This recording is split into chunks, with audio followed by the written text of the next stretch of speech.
Once you've clicked the 1099 Helper button in Billbeez, within minutes you should get an email that looks exactly like this, including this link that says download it here. When I click on that, it's going to download the file as a CSV or comma separated value file.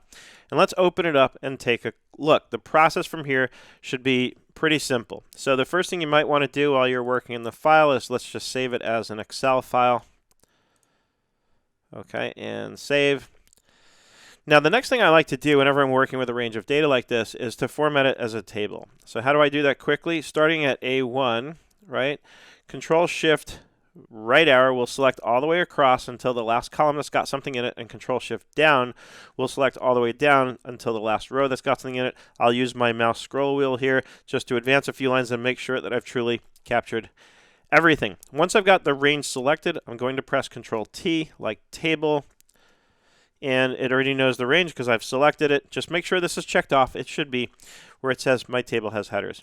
This just makes it a little easier to kind of move around the data. You can pick your color palette if you have a preference there. Now I'm going to highlight the whole entire spreadsheet by clicking this little cornerstone between the A and the 1. And in between any two columns, I'll double click. That auto sizes the column so I can see clearly what's going on. These columns are in the format that's ready to be uploaded into track1099.com. The only thing you'll need to do, and let me confirm this for you, first of all, if we look at the amounts, all the amounts default into box 7. And if I sort by amount, you can confirm this for yourself, of course, and you always should, that nobody is included in here who has paid less than $600. That's kind of half the battle as far as I'm concerned. The only other thing I need to do is back over here on the names, I would sort by name and just start eliminating all the ones that don't belong, all the ones that I know for sure don't get a 1099. Now, if you want some quick Excel tips and tricks, let's say I know that these 3 or 4 or 5 line items represent payees that don't need to get one. I can select the whole range, shift down arrow, and then shift spacebar, and then control minus. That deletes the lot of them. So that's a quick way to get rid of line items where you have sort of a cluster of lines that you know can all be taken out because you know these definitely do not get a 1099. That should speed up your process quite a bit.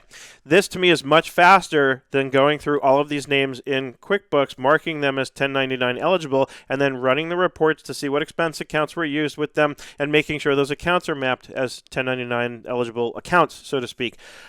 To me, that just takes a very, very long time, especially if you've never set it up that way before. And even if you have, new accounts get added, so there's always a lot of work to do there. To me, this is much easier. In a few minutes, you can have this chiseled down to just the ones you need, and then you're ready to go into track1099.com and import this file. It's already laid out in the exact format that you need. So you would save this as your working file and then save it out again as a CSV.